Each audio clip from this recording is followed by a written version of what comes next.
오직 하나님만 영광 받으시기를 원합니다.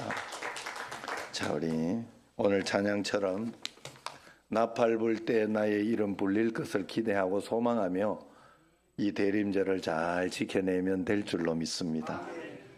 우리 모든 일들은 언제나 가장 좋은 것으로 복된 것으로 인도가 되는데 내가 믿지 않고 하나님 앞에서 의심하고 걱정하고 두려워하며 살면 그쪽으로 또 길이 인도가 되는 거예요. 그렇기 때문에 우리는 흔들리지 말아야 됩니다.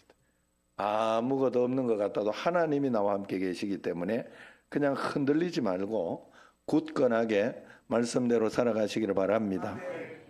다음은 하나님께 다 맡기면 됩니다. 이번에 또 찬양제 이렇게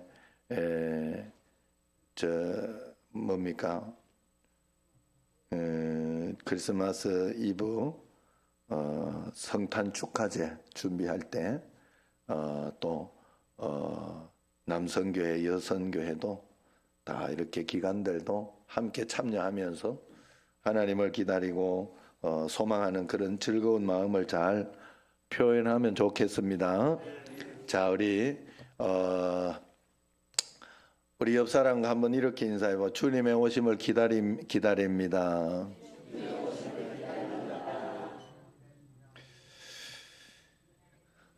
자, 오늘은 이제 하나님이 가정을 주신 이유, 그리고 하나님이 돕는 배필을 만드셨는데 그 돕는 배필의 의미가 어떤 것까지 있는가 하는 것을 여러분들에게 이 대림절 첫 번째 주일에 우리가 어떤 마음으로 살아야 할까, 어떻게 예배를 드려야 할까 하는 마음으로 준비를 했습니다.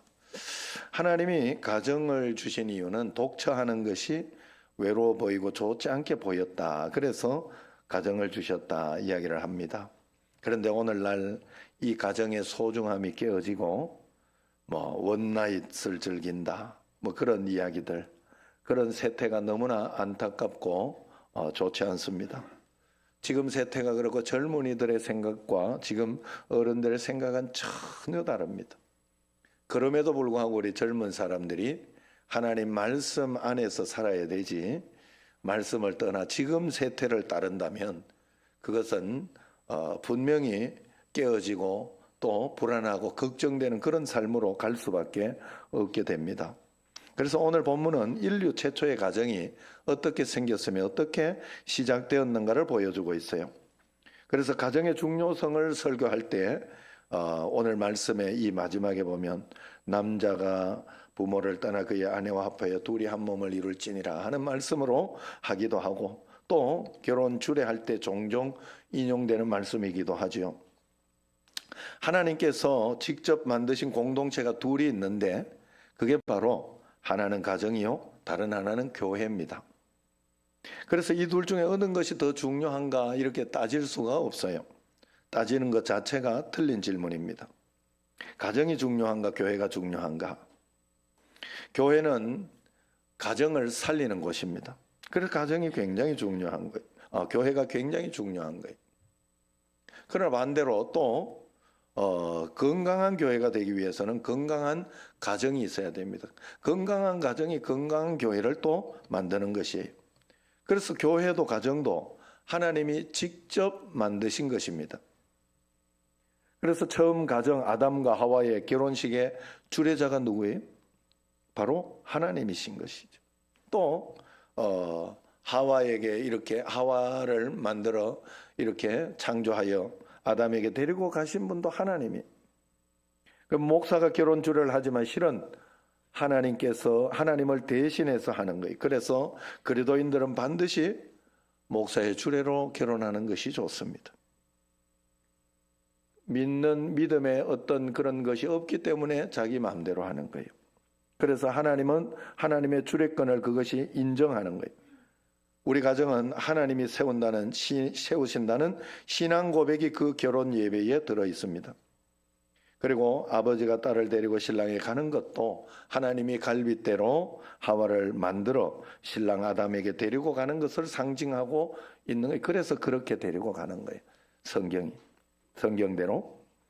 그래서 성경적인 결혼식은 아버지가 딸의 손을 잡고 가는 모양을 하고 있습니다.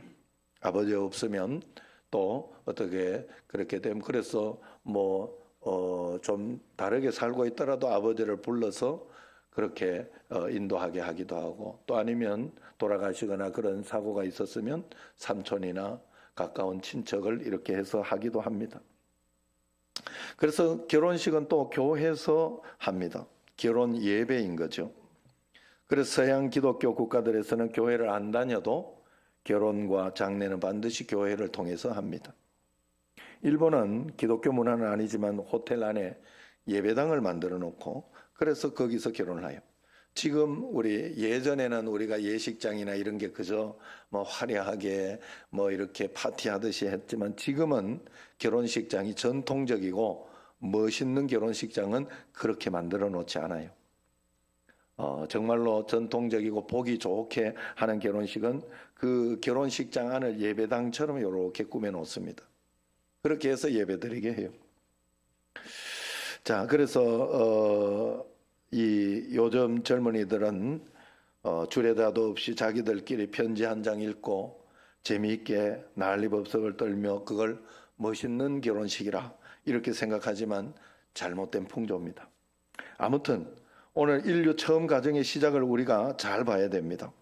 창조 6째 날 수많은 동물들과 사람들을 만드셨는데 동물과 사람이 어떻게 다른가를 오늘 보여주고 있어요.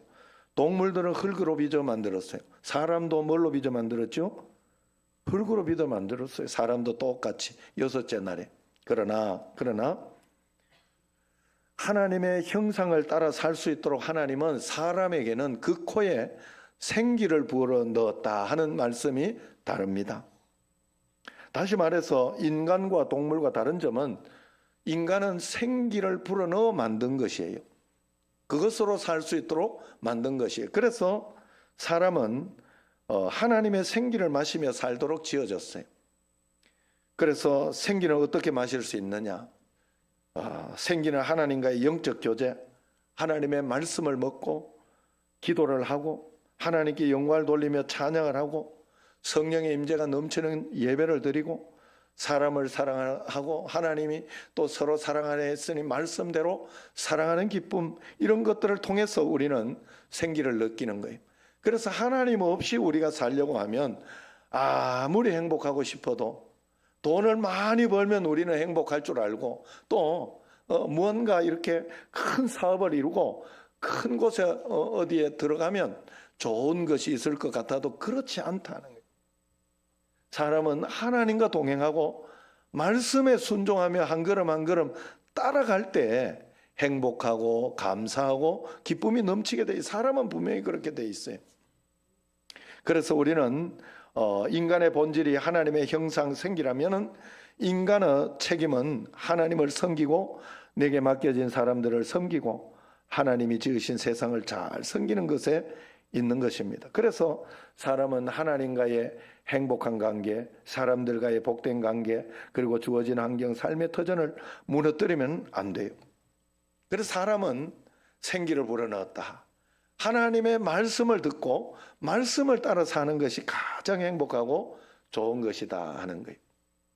그래, 그런 가운데에서 저도 이렇게 요즘은 내 고집이나 내 뜻대로 살려고 하지 않습니다. 그저 하나님이 허락하시고 인도하시면 이게 주님의 뜻인가, 주님의 계획인가, 그런 마음을 가지고 한 걸음 한 걸음 따라가는데, 어제도 이렇게 평화음악회도 그런 것 가운데 선택하여 이렇게 갔더니 하나님께서 역시 좋은 것을 주셨고 굉장히 퀄리티가 높고 또 나는 뒤쪽에 자리고 그래서 좀 좋지 않을 것이라 그러면서 좀 아쉬운 그런 마음이 분명히 있었는데 가보니까 막상 가보니 뒤쪽처럼 전혀 느껴지지 않고 앞과의 간격이 이렇게 자리를 높게 이렇게 처음 가봤어요. 저도 인천 거기 대공연장을 처음 가봤는데 잘 만들어 놨더라고요. 그래서 아주 좋은 시간을 가지게 되었어요. 하나님이 허락하시고 인도하시면 모든 것들이 물 흐르듯이 하나님께서 은혜로 해주시는 줄로 꼭 믿으시기를 바랍니다. 하나님께서는 이제 아담을 에덴 동산으로 이사시킨 다음에 하나님이 지으신 피조물들을 다 이름을 짓게 했지요. 여러분 이름 한번 지어보셨는지 모르겠어요. 아이들 이제 낳거나 이럴 때 여러분들이 한번 지어보기도 하고 그렇게 하지만 저도 다른 사람의 이렇게 이름을 지어달라고 할 때 굉장히 고민이 되고 어떻게 성경과 연결할까 그러면서 고민하면서 이름을 지은 적이 있습니다. 그래서 이 당시에 아담에게 이름을 지으라 했는데 아담이 이름을 잘 지었어요. 그렇게 할 수 있었던 것은 아담이 이 지혜가 뛰어났지요. 하나님이 처음 창조하신 그 창조물로서 굉장히 지혜가 뛰어났기 때문에 그런 일들 가운데 있었던. 그래서 옛날에 만들어 놓은 건축물이나 이런 것들을 우리가 이해하지 못하고 알지 못하는 그런 것들이 많습니다. 그래서 세계 7대 불가사의, 10대 불가사의 도저히 아무리 이해하려고 해도 어떻게 이렇게 피라미드를 만들었을까? 아무리 이해하려고 해도 이해할 수가 없는 뭐 그런 것들이라는 뜻이에요. 인간의 지혜가 그 옛날엔 더 풍성하고 좋았다 하는 것을 볼 수 있어요. 자, 어쨌든 하나님은 그렇게 이름을 짓는데 아담이 이름을 짓다 말다 대단히 중요한 무언가를 갑자기 깨닫게 돼요. 그래서 오늘 보면 20절을 보면 자, 같이 한번 읽어볼까요? 아담이 모든 가축과 공중의 새와 들의 모든 짐승에게 이름을 주니라. 아담이 돕는 배필이 없으므로 자, 이름을 주니라. 이름을 줬으면 이름을 주니 그 이름대로 살았더라. 아니면 이름대로 뭐 동물들이 이름을 받고 잘 살았더라. 뭐 이러던가 그런 뭔가가 있어야 되는데 갑자기 이름을 주니라 하고 난 뒤에 갑자기 아담이 돕는 배필이 없으므로 이렇게 턱 나가니까 야, 이 뭐 해석이 좀 이상하다 이런 생각이 듭니다. 이것을 정확하게 번역해 보면 이런 뜻이에요. 아담이 모든 가축과 공중의 새와 들의 모든 짐승에게 이름을 주었다. 그러나 아담 자신에게는 짝이 없었다. 자, 이 말은 앞뒤 문맥이 이러면 좀 맞아요. 아담이 공중의 새와 들의 짐승들의 이름을 주면서 이렇게 보니까 다 암수 짝이 있는 거예요. 그런데 자기는 혼자인 거예요. 혼자. 뭔가 이상하다. 왜 이렇게 되어 있지? 나는 짝이 없을까? 나는 뭔가 이렇게 없을까 하는 그런 지혜, 그런 생각을 하게 된 것이죠. 이미 하나님께서 똑같은 생각을 미리 하고 있었죠. 그래서 하나님은 미리 계획하고 있었는데 이게 20절에 이게 나오잖아요. 이상하다 이렇게 생각했는데 하나님은 18절에 이미 오늘 읽은 말씀처럼 다음 주 암송 구절인데 같이 한번 읽어봅시다. 여호와 하나님이 이르시되 사람이 혼자 사는 것이 좋지 아니하니 내가 그를 위하여 돕는 배필을 지으리라 하시니라. 자, 이렇게 하나님이 계획하고 난 뒤에 아담이 깨닫고 나서 소중하게 여기고 귀하게 여길 때 그것을 주었다 하는 것을 볼 수 있어요. 여기에서 좋지 않다 하는 말은 나쁘다, 악하다 하는 그런 말이 아니에요. 이상적이지 않다, 뭔가 틀이 맞지 않다, 미완성이다, 창조 목적에 딱 맞아 떨어지지 않는다 하는 그런 뜻이에요. 자, 그래서 이 과정을 통해서 하나님은 아담으로 하여금 이름을 지으면서 암수 부부가 사는 것이 얼마나 아름답고 보기 좋은가 하는 그런 것도 깨닫고 그것을 통하여 가정에 대한 소중함을 깨닫게 하고 짝을 맞을 준비를 하게 한 것이에요. 아담에게도 자기 짝에 대한 소중함, 자기 짝에 대한 그리움, 자기 짝에 대한 사모함을 준 뒤에 이 선물을 허락해 주었다 하는 거예요. 여러분, 소중한 것일수록 그 소중함을 깨달은 다음에 얻어야 진짜 귀한 줄 아는 거예요. 사람은 혼자 살도록 지어진 존재가 아닙니다. 관계적 존재로 지음을 받았어요. 그래서 유대인 철학자 마틴 부버는 인간을 사람과 사람 사이의 존재다 그렇게 해석을 했어요. 사람은 혼자 살 수 없다 하는 거예요. 사람과 사람 사이의 존재다 하는 거예요. 우선 하나님과 더불어 살도록 지어졌습니다. 그리고 남자는 여자와 더불어 살고 여자는 남자와 더불어 살도록 그렇게 지어졌어요. 남자가 살도록 지어진 게 아니고 여자와 살도록 지어진 게 아니에요. 거기에 속지 마세요, 여러분. 내 마음이 그렇다고 해도 거기에 속지 마세요. 하나님이 아니라 했으니 아닌 무언것이 있겠다. 이런 제가 늘 말씀드리지만은 군에 남자들만 한 1년 동안 밖에도 안 보내고 남자들만 그렇게 살도록 해놓으면 사람이 이상해져요. 이게 정상적이지 않은 어떤 과정이기 때문에 그래요. 그래서 여러분, 우리가 하나님 앞에서 하나님 말씀대로 사람은 남자와 여자를 창조하시고 그렇게 살도록 만드셨어요. 동물도 그렇게 살지 않습니다. 동물도 여자와 암컷과 암컷이 살지 않아요. 수컷과 수컷이 살지 않아요. 우리는 거기에 그것을 맞다고 그렇게 하시면 안 돼요. 그건 죄에 의해서 뭔가 잘못된 거예요. 뭔가 잘못된. 그 하나님 앞에서 다시 그 모든 것을 바르게 하려고 기도하면 하나님이 좋은 것으로 분명히 인도해 주세요. 사람은 그래서 가족과 더불어 살도록 만들어졌고 이웃과 살도록 만들어졌고 공동체와 더불어 살도록 만들어졌어요. 공동체 안에서 살도록 지어졌어요. 그 짝을 성경은 돕는 배필이라 그렇게 부릅니다. 돕는 배필이지 내가 바라는 배필이나 기대하는 배필이 아니라는 것을 알아요. 저 사람에게 내가 이런 것을 기대하고 이런 걸 바라면 분명히 문제가 돼요. 이 사람을 내가 돕는 배필이다 이렇게 생각을 하고 살 때 부족하니까 내가 돕는 배필이다 이렇게 살아갈 때 서로가 문제가 없는 거예요. 이 회사에서 내가 여기 돕는 배필로 이 회사에 하나님이 나를 보냈다. 회사가 내게 무엇을 해줄까를 생각하지 말고 내가 하나님의 사람으로 나는 잘 도와줘야 되겠다 이런 마음으로 살아야 된다는 거예요. 그래서 하나님은 이 가정을 하나님은 육신의 가정으로 끝내는 것이 아니라 이 가정을 가지고 교회와 성도로 표현했고 또 하나님과 교회의 관계로 이렇게 발전을 시켜 말씀을 하고 있습니다. 그래서 이것은 가정의 문제만이 아니라 하는 것을 이야기해줘요. 에베소서 5장 24절 25절에 보면 나와요. 여러분 같이 한번 읽어보겠습니다. 그러므로 교회가 그리스도에게 하듯 아내들도 범사에 자기 남편에게 복종할지니라. 남편들아 아내 사랑하기를 그리스도께서 교회를 사랑하시고 그 교회를 위하여 자신을 주심같이 하라.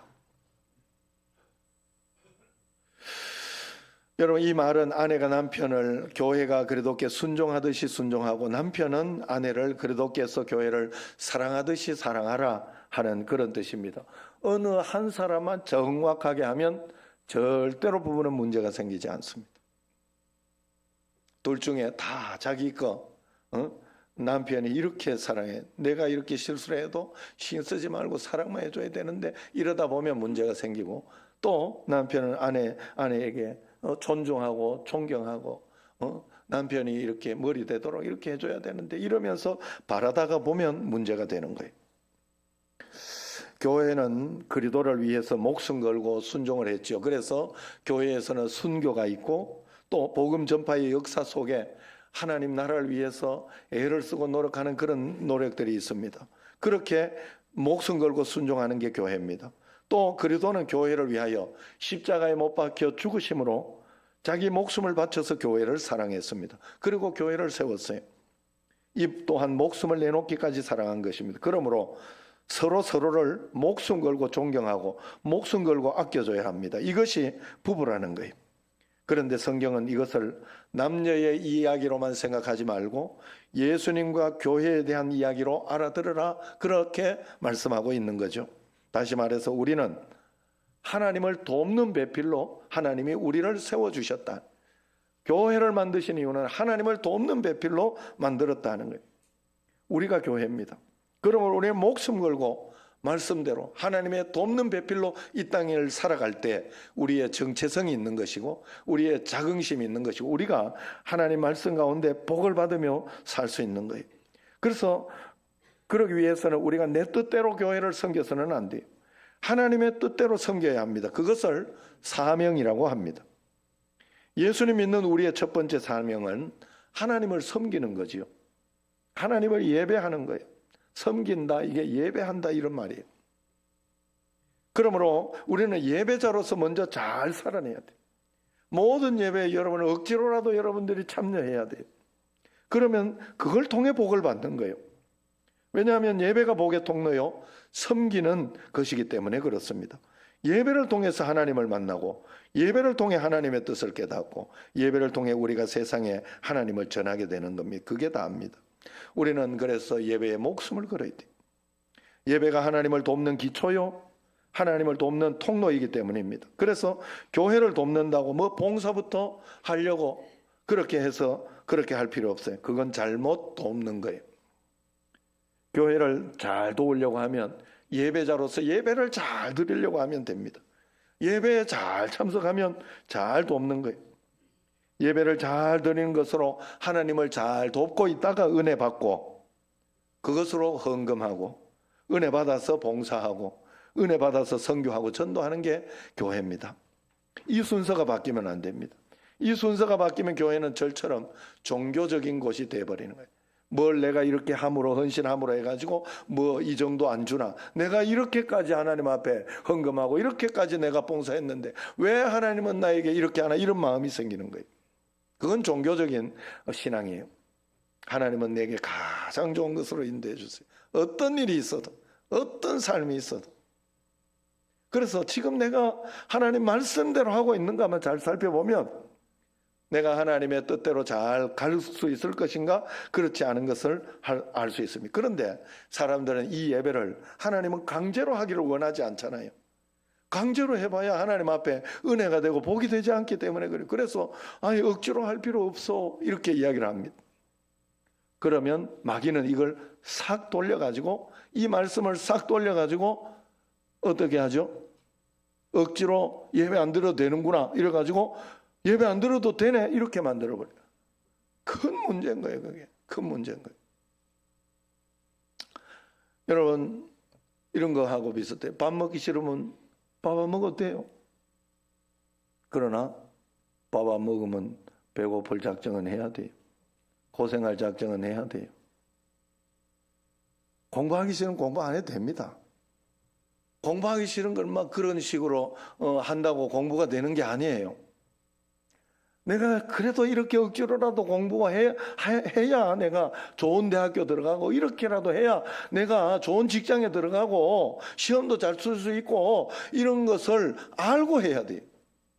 그런 마음으로 열심히, 아니 부모님이 시키니까 다 이유가 있어 그렇게 시킨다라고라도 생각을 하고 그렇게라도 해야 되는 게 공부고 밥 먹는 거고 그런 거예요.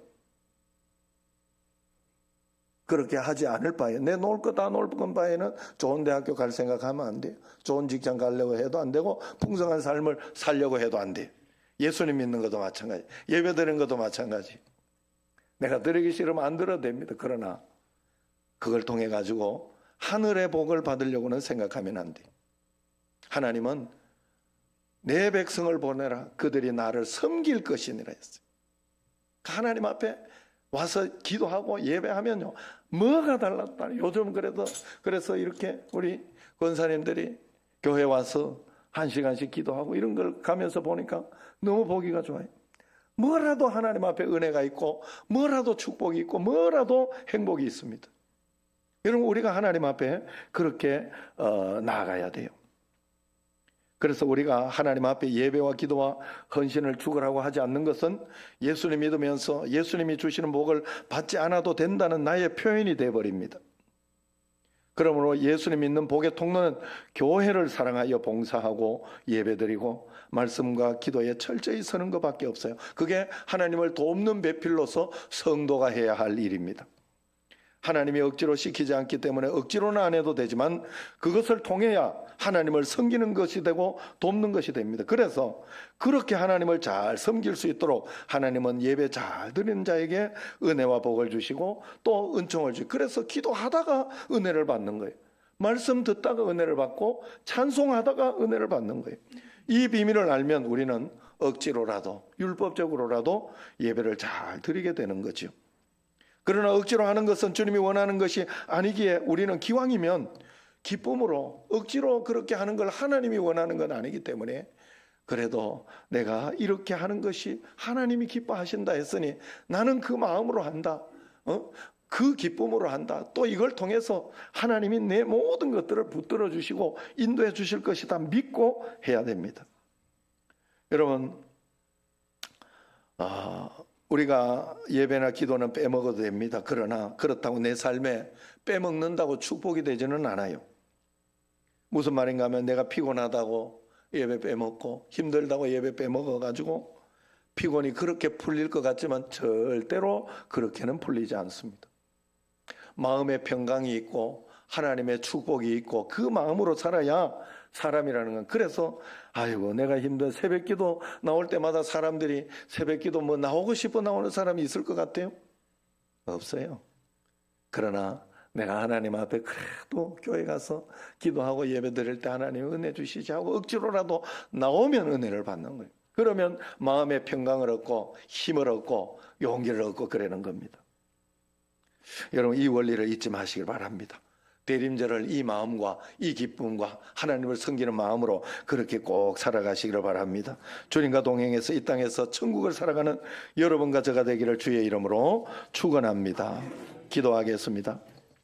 하나님 아버지, 대림절 첫 번째 주일로 주님의 오심을 기다리는 절기인데 우리는 주님이 오셔서 우리 안에 성령님으로 계시기 때문에 주님의 재림을 고대하며 소망하며 저 천국 나팔 불 때 나의 이름이 있을 것을 기대하며 살아가는 것이 저희들인 줄로 믿습니다. 매일매일 주님을 의지하며 고대하며 나아가는 저희들이 되게 하옵소서. 예수님 이름으로 감사하며 기도드리옵나이다. 아멘.